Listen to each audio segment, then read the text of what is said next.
Hello, Matt. Hello, Petra. Nice to see you. Nice to see you too. My goodness, haven't seen you in such a long time. It has been a while. Yes. Yeah, I'm glad we could make this happen. Yeah, I'm so glad. Thank you so much for making the time, or taking the time to speak to me. It would be so lovely to hear your insight from London. Yeah, well, it's been an interesting time, hasn't it? Pretty difficult, Yeah. but Tell me, how did it start for you? How did they announce it for you? Were you all in rehearsal, or what happened? yeah. So I mean, it's hard to believe that like the first time we were hearing about COVID was kind of in the new year, and we, for us, by the time I'd been on tour to New York with Matthew Bowen Swan Lake in January, February. My flatmates and my partner, Mayara Magri, had just come back from Japan. And then we'd started this run of Swan Lake, which was going into March. And yeah, we were still going for a while, but I think everyone kind of sensed there was obviously something afoot as we got the news from other countries that they were, taking serious lockdown measures. And yeah, we, I think, got through 5 shows out of 20 something that we were supposed to do. I'd only begun to rehearse the ballet because I was scheduled to do it later in the run. So I wasn't very close to getting on stage, but my girlfriend, however, was about to make her debut as Odette O'Deal, which, as you can imagine, is a real dream come true. And that was, unfortunately taken from a few weeks before. Yeah. That I hear so often is that, artists say it was something that they really look forward to, or a debut or something like that, and then it just couldn't happen. Yeah. But I mean, if you said you were in New York, were there already then? Did you sort of had an idea something like that would happen? I mean, I don't think, in recent memory, there's been an experience on a global scale quite like this. So I don't think, even though we were starting to hear stories of it, I expected the magnitude of what was about to kind of occur for so many of us. We'd heard stories about swine flu or bird flu in the past, and they never seem to have kind of come to the same scale as this obviously has become to this day. I think many people saw it in different countries and think it's happening there, but it won't spread, or it wouldn't affect us, so I think in that sense I understand completely. Yeah. So what did you do in the time? Did you think you will just have a bit of a break, or did you realize that it would be a bit longer? Yeah, I remember the first few days I was I'd been working pretty hard and was quite tired, so at first it was like, some time off, and we didn't anticipate the length of this, even though from quite early on people were hinting at that. I think everyone tends to err on the side of optimism, and obviously in the theatre there is that attitude of the show must go on. So yeah, we at first, there was a few days off, and then next thing things started to kind of at least kick into gear, as in starting to provide some sort of work for us to do, although that was kind of classes in our kitchen, but that included ballet class every other day, and strength and conditioning sessions, Pilates sessions. And yeah, quite soon on I did see it as an opportunity to use this time in some different ways. So yeah, like straight away I was kind of practicing learning some instruments, and doing a bit of Portuguese with Mayara, and yeah, as well as watching some films and all that sort of thing. Oh, yeah. But of course, you know, the novelty did wear thin, and although we had a lovely summer, we were excited to get back into the opera house around kind of July time, when we managed to take part in a little gala, well, a kind of screened concert, and then moving on from that, we prepared a gala towards the end of summer. So I think things were looking good for a while until the you know, second lockdown came. But tell me, because I'm in London. I mean, first of all, I think in London, when you're at the Royal Opera or the Royal Ballet, your lives are very much in the studio, because it's full on, and it's, you know, and then traveling home, and that adjustment, was that also something, you know, that routine that you had, was that also something that you thought about a lot, or that it was suddenly this home, being home a lot? Because I suspect Yeah. you're not home that much. Yeah, exactly. Yeah, it was unusual, and yeah, we just moved into this flat in central London a month or two before, so it was handy to kind of like get rid of the last boxes and start living in this space. But also, yeah, as ballet dancers, in some way, we're conditioned to the lifestyle, not just the kind of training that ballet includes, and that demands kind of working very long hours until late in the theatre, and also having to almost, you know, when you are home, there is an element of, you know, getting prepared for the next day, and you never step out of that role as a dancer in some ways, I believe.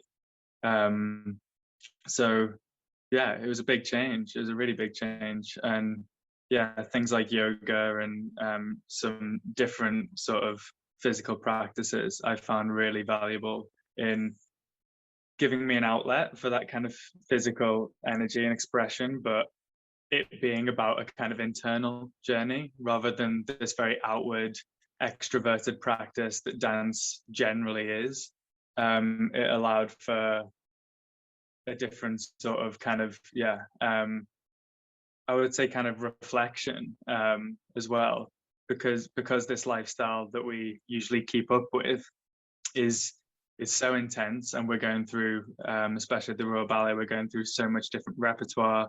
We're rehearsing things consecutively and crossing over with one another, and you know, it's a very full-on sort of existence. So I feel like the past 7 years, I believe, that I've been in the company, I've hardly had time to breathe in some aspects. It's been a wonderful time, but there's also very little time to consolidate with all the different experiences that you've had, the incredible people that you've worked with, and just being involved with that from day to day does lack perspective in some aspects. So yeah, that I think kind of inward journey and things with like yoga and a bit of meditation and stuff has definitely been some of the kind of best tools that I've found during this time to help me not necessarily kind of let it go, but I think acceptance and you know, at the minute, the best we can do in some ways is kind of just roll with it. That doesn't mean to say take it lying down. Quite the opposite. But also, there are things that are out of your control. So you know, we can do our best and also be creative within those constrictions, because I think that's actually a very interesting space to be creative sometimes. So yeah, so that's kind of what I've tried to be doing, I would say, in the past few months. Because I also think about the fact that you are very physical in ballet, and also the space that you have. You're always in big spaces, you know, this Yes.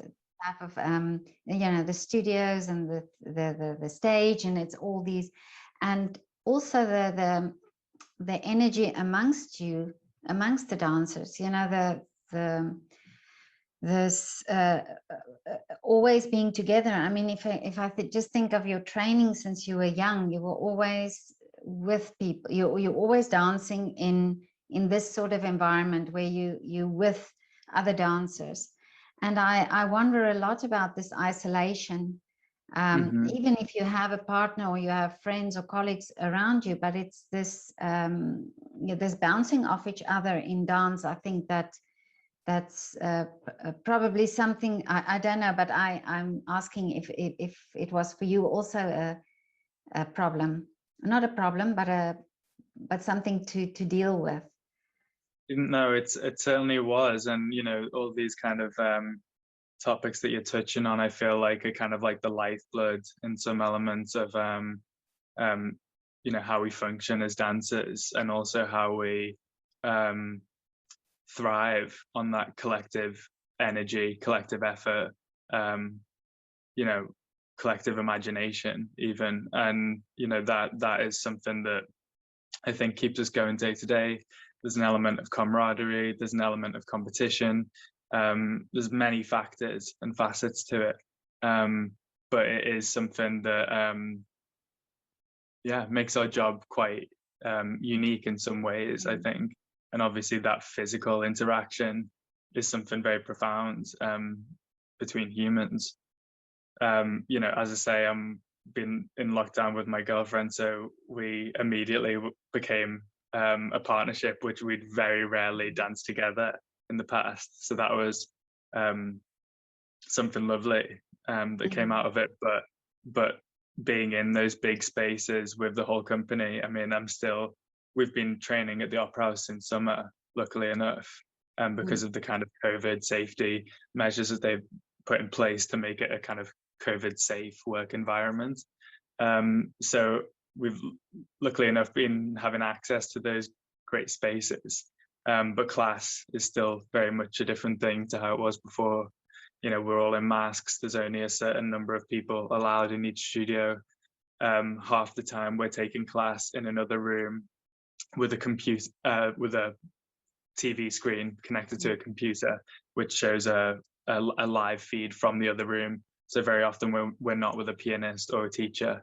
So, that demands a lot of self-motivation, and it's a real testimony to the dancers, and that sense of collective energy, how we've helped each other keep going throughout this time.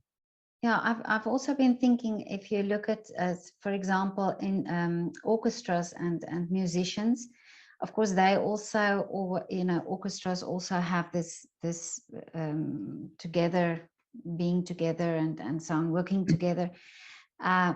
Yet with dancers, it's almost, I don't know of any other art form where people are physically so close, or touching so much, and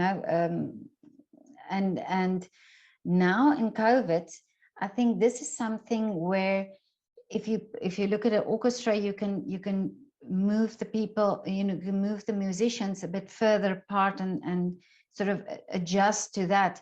But with dance, it's completely different, because this closeness and these things, for example, in a pas de deux, that's so important, or so much communicating, something. How has that been now when at the company, when you had to rehearse things like that? Well, yeah, they do kind of try and limit it to some degree, and there's an aspect of trying to keep people within bubbles and things. But yeah, we have started to dance together to some extent, but definitely with the repertoire that we're trying to rehearse coming up and stuff, it's definitely either smaller groups or kind of less, loads of people piled in together and that sort of thing. So I think that's the best that they can do in some aspects for the minute. We just performed some shows of the Nutcracker before the third lockdown, and we did do a version that was without some of the White Lodge students, for example, and we used company members to do the battle scene, you know, which was strange, and obviously it's not exactly the same version, but it's you know, was very much still the same heartwarming production, with just some kind of streamlining to keep it to a certain duration and avoid using too many children. But yeah, moving forward, I think, you know, what we do best is some of these kind of big, large scale ballets, full evening works. And for the minute, that's not on the cards, but hopefully in the coming season. How was it first time back when you did a performance? But did you have audience members? Yes, we did have 40% capacity, I believe, which is around 900 seats.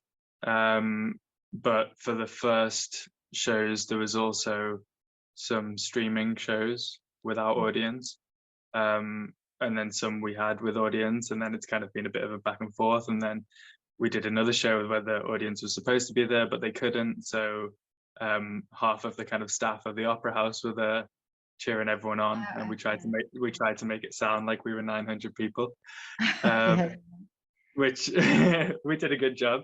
But yeah, you know, kind of a bit back and forth, and you know, that's how it's been, isn't it? The with everything changing, you know, weekly, sometimes daily, it can be, again, you just have to roll with it because it can be very frustrating. Yeah, how do you find these live streamings without the audience? Does it affect you, or do you sense that the audience is not there? Or I mean, certainly the ambience is very different. You know,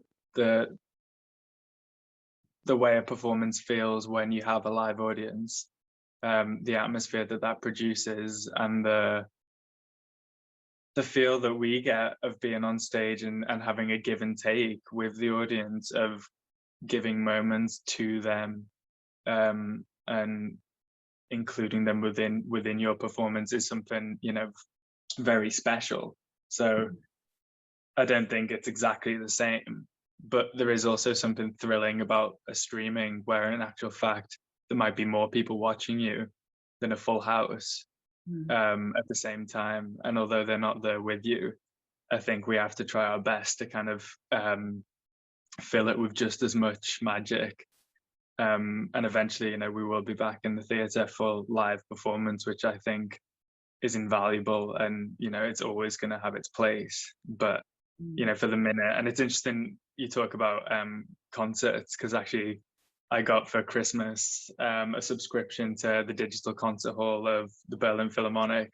So I've watched their kind of live streams of performances that goes on most Saturdays, and also delved into their archive and stuff, and you know, had a look at some of that incredible repertoire of music that they play. Yeah, so this time, I mean, it has a positive, a negative, and a positive. So it makes it more accessible. Yeah.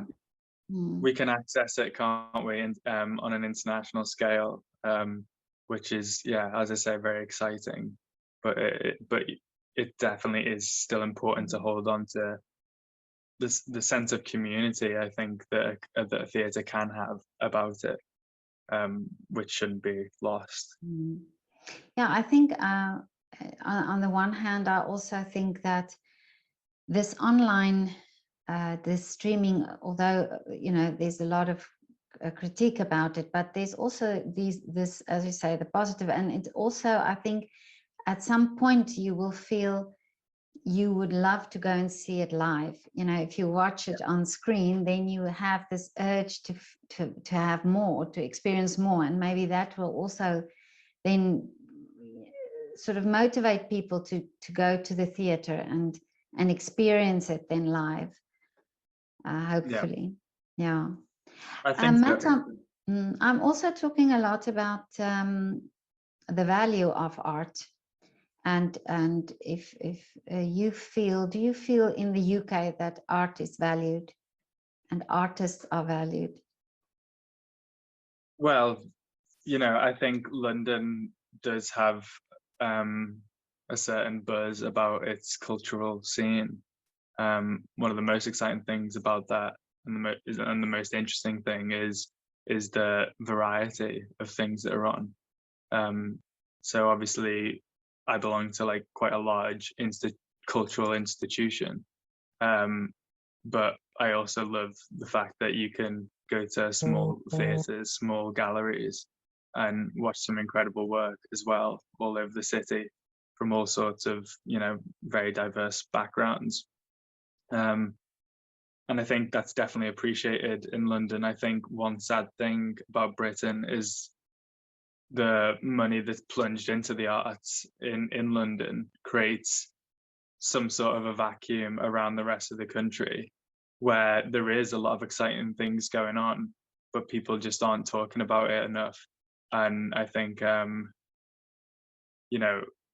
from Liverpool, I know of how the city in the last decade has changed dramatically, and how I think it's really gained confidence and kind of momentum in being.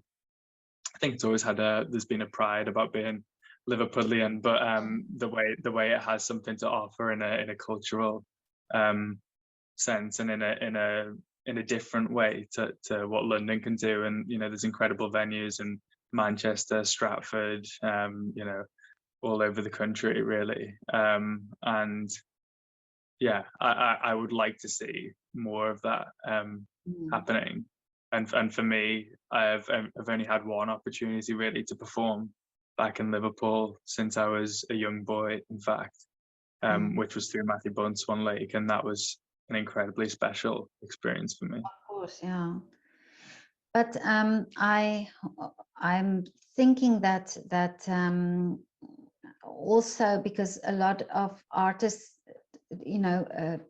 talk about financial support, in the sense that there's the two sides. There's the financial support for freelance artists at the moment, for artists that's connected to a company, of course, or an orchestra, that's sort of that security that they have. But you hear so often about when cuts are made in schools, the arts suffer. When the funding for things that you're talking about, London, the big theatres and things, that's that has the fund, they have the funding, but it's these smaller theatres or artists that are freelance and need to have more support, or also the theatres more exposure, and that doesn't seem to happen. And I'm thinking about the education system a lot, and wonder if art should not be taught as a subject alongside maths and science. Mm-hmm. If that would, yeah, that raises a really interesting point, I would say. I mean, a lot of the issues that we're dealing with at the moment, I think need to not only be addressed in the current sense, but also in the way that we plan for the coming years, decades even. And yeah, that starts with education, because that is where it all happens, or where the foundations are laid, at least. So it's difficult for me, coming from like I say, like a very kind of historic, in some senses, institution like the Royal Ballet, but I have many friends, freelance dancers, and I think for them it definitely has been tougher, because even more so, I would say, they thrive on this creative and collaborative process that their dance career is. Obviously, we're always creating and collaborating at the Royal Ballet, but these people make connections and networks through all sorts of multidisciplinary artists, through all sorts of dancers from different backgrounds, not just ballet backgrounds. And I find that scene very interesting and thrilling, in fact. But of course, that is one of the first things to contract and die up because of its the nature of it as these small kind of comings together of artists. And yeah, I really hope that there will be some solid infrastructure put in place for them, not only to be supported and have an income in times like this, but also quickly be supported in getting back on their feet and producing some of that incredible work, which is so enriching. Yeah, and I think also the fact that we have to think about audiences for the future. In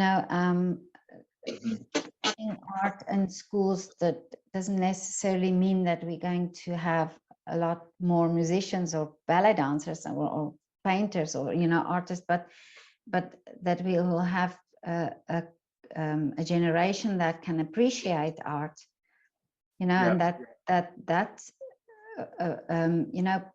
the value then would be the support from people, supporting artists, supporting the arts and the value that it has in society. And especially now with the pandemic, we need this this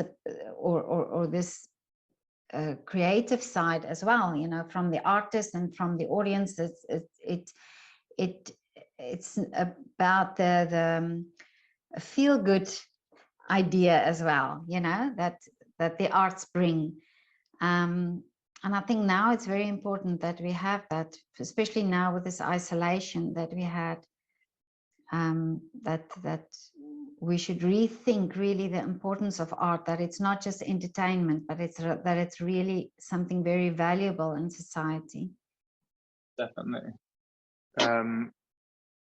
I think there's definitely people who hear the word art and immediately kind of switch off to some degree.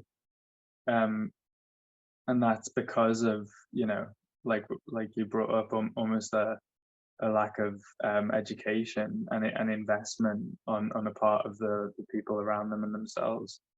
Because I really honestly believe there is some art.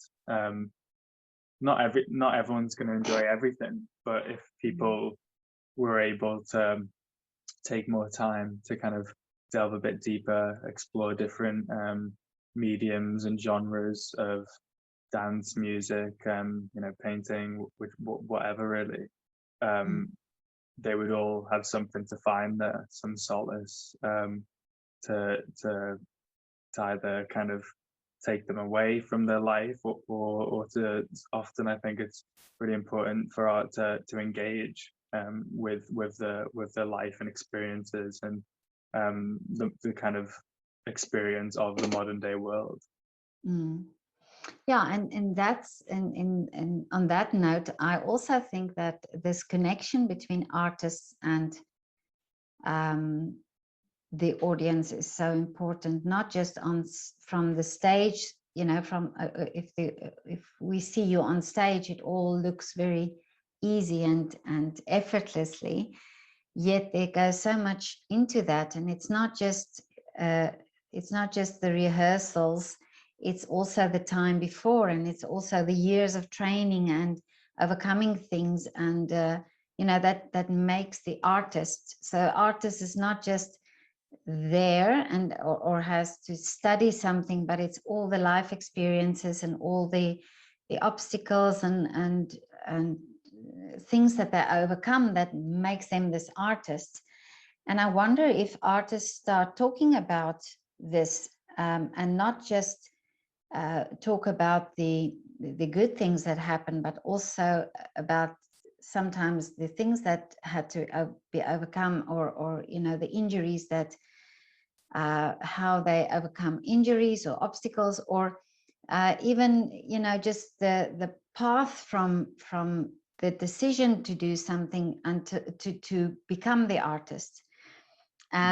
Because I think that's inspiring for people in every way. It's not just inspiring for the person who wants to become a ballet dancer, but it's also inspiring on every other level, you know, to hear that.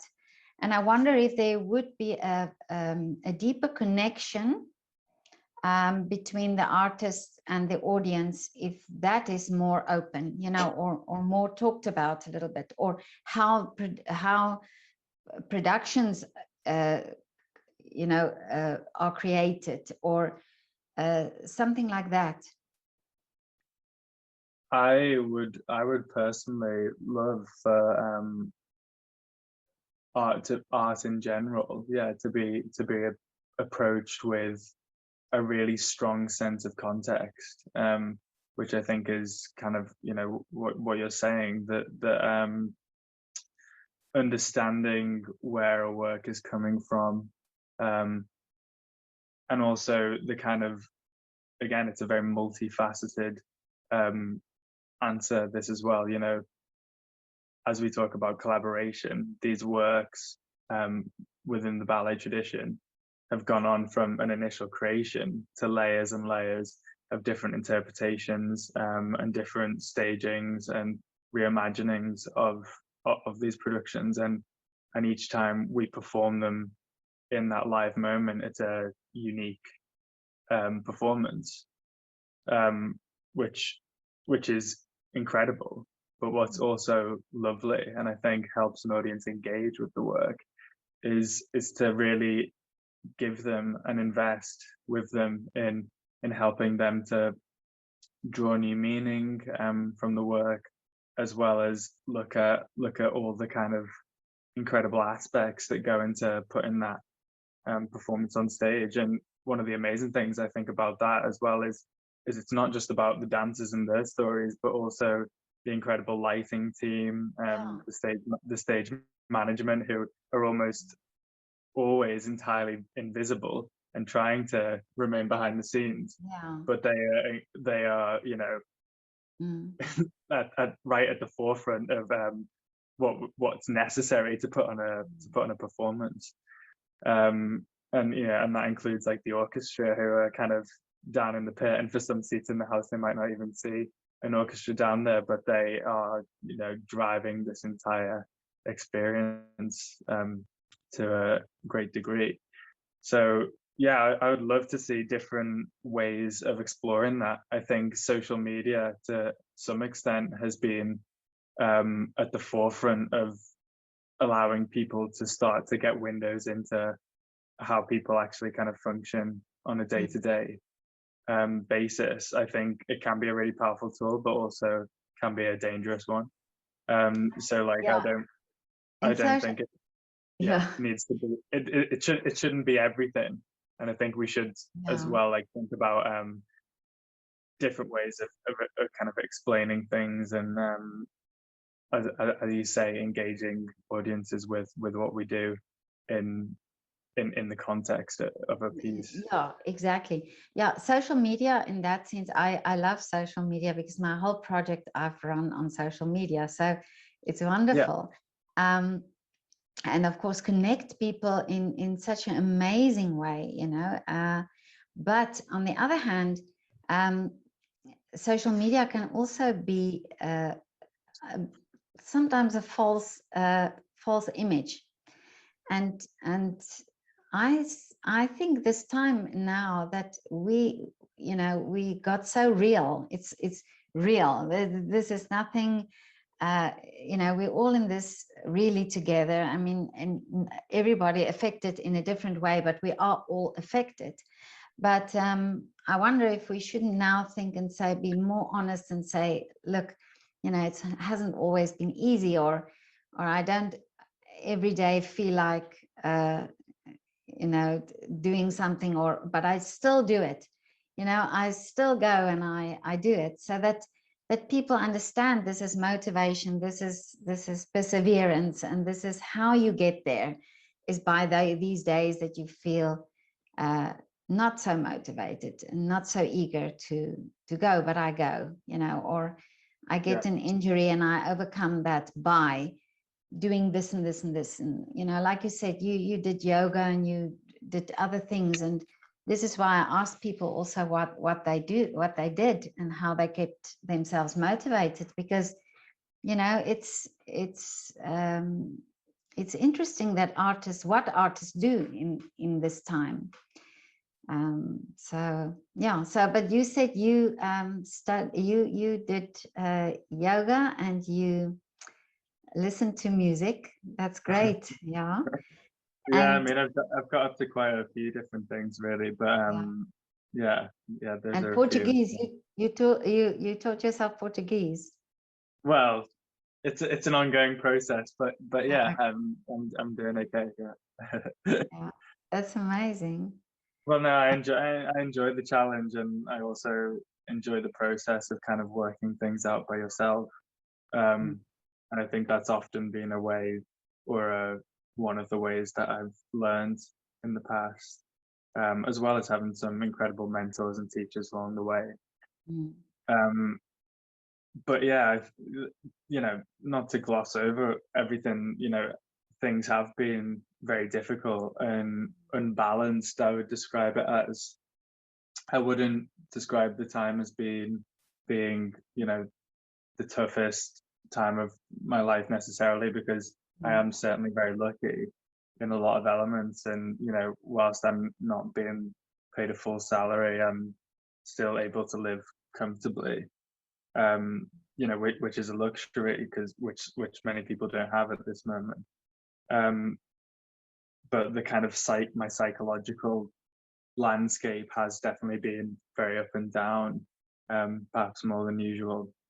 And yeah, like you mentioned, you know, the kind of struggles of a dancer's life mm, go on throughout that career, and it is a process that often you have to, you know, kind of grit your teeth and just get through it. And not that I often, you know, pray for it to just be over, but I think part of those aspects that I was saying that I had to kind of consolidate what I'd gone through before was because I'd had a sensation of setting myself a goal and to get past it, and mm, not being about the entire maybe experience of it. And that's been, you know, something that I would say maybe I'm able to tap into more now, and that has allowed me to feel a bit more confident and courageous to start being a bit more creative with, you know, alongside some studying and stuff like we mentioned. I have started to create my own work, whether that's been film and also choreography, Oh wow. um, which is Mm, quite new and exciting for me. And yeah, you know, again, it has been an opportunity, and it has thrown up new struggles and stresses, um, as well. But I feel quite level-headed in being able to work through them. mm. So it's this slowing down time that, you know, that I think bring more creativeness from people and from artists especially. You know, that's why you're saying you used the time and did something with it. And I think that for me, I think that all artists will in a way be a little bit different after this, you know, even if you Mhm. don't realize that. But I think you will approach everything differently, because artists are very sensitive and uh, in many ways you have to be able to be an artist. And I wonder if this, you know, this time where everybody's reflecting, because everybody says that they're reflecting, really thinking and really thinking why they're doing this. And as you say, the slowing down time gave you the opportunity to do that, which is also important, I think.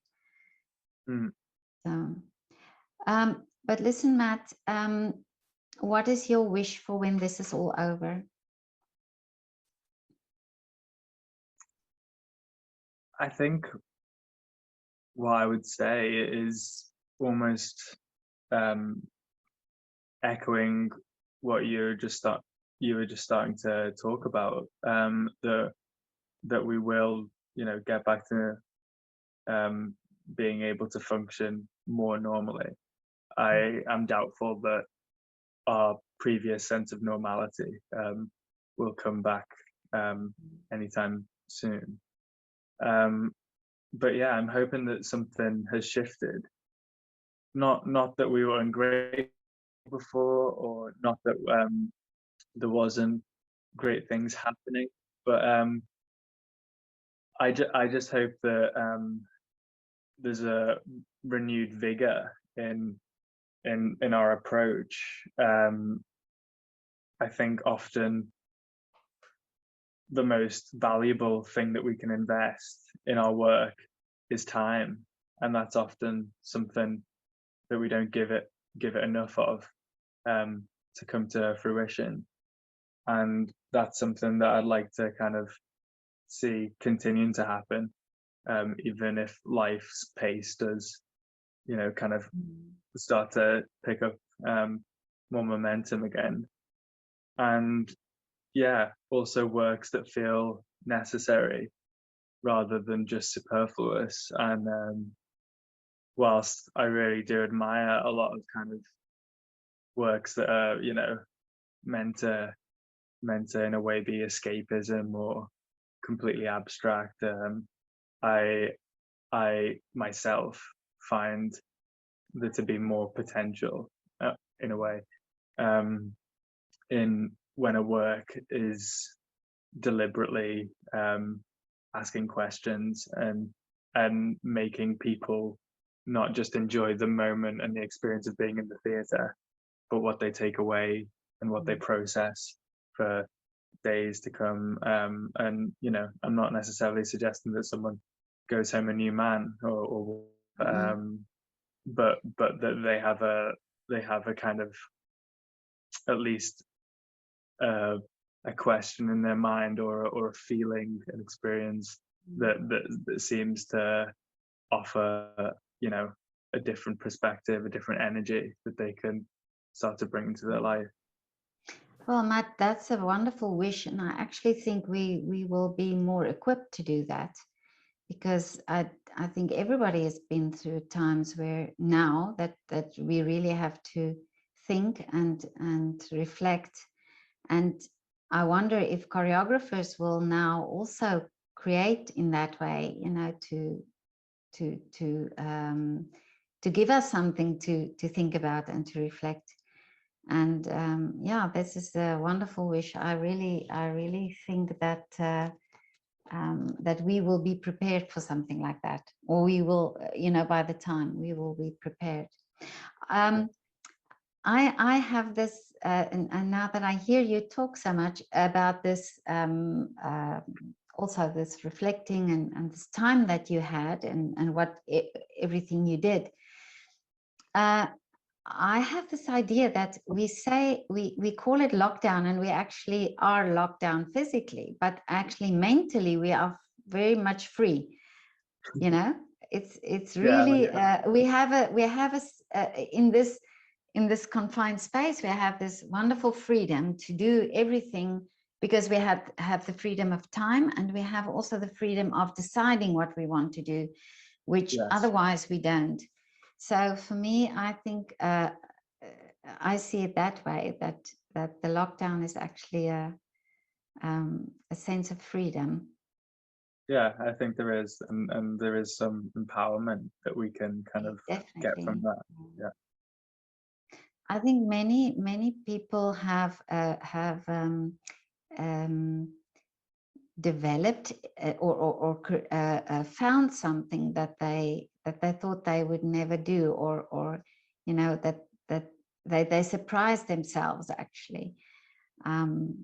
So I think I think it's not an easy time, but I think in a few years' time we will see the benefit of what we took with from this. So yeah, there's a and yeah, definitely. there's a baritone here in Vienna who bought chickens in lockdown, and he started the chicken pen. I went to photograph him, and I left with 6 eggs, which was so nice. We haven't been able to do that here, but maybe one day. Yeah, no, it's fascinating it's really fascinating what people do. And there's a cellist in America who built a stone wall. And you know, it's wonderful how what people discover to do. Yeah, no, definitely. It has been an opportunity. Yeah. Listen, Matt, thank you so much for talking to me and for giving me this wonderful insight. And you touched many things that's so interesting to hear. And would you mind if I post this on YouTube, our conversation? No, that's fine. Yeah. Okay, good. No problem. Thank you very much. And please say, give my regards to your parents. I will Your do, lovely definitely. mom and dad. I will do. Yeah. Okay. No, And yeah, so whenever you come to Vienna, then please let us know that we catch up, have a coffee. I'm absolutely desperate. Yeah. Yeah. But I Have you mean, I ever think been? no, I haven't ever been. And yeah, there are a few places, you know, that I've always wanted to go to, but haven't, you know, this long without traveling, which I'm so used to, has made it even more apparent how much I want to get there. Yeah, Vienna is definitely one of them. Yeah. So But that no, would be thank you very much for having me, and I hope it isn't too long before yeah, I get to see you in person. Yeah. yes, that would be so lovely. Yeah. Okay, Matt, have a lovely evening. I will do. And you, thank you. Okay, thank you. Bye. Bye now.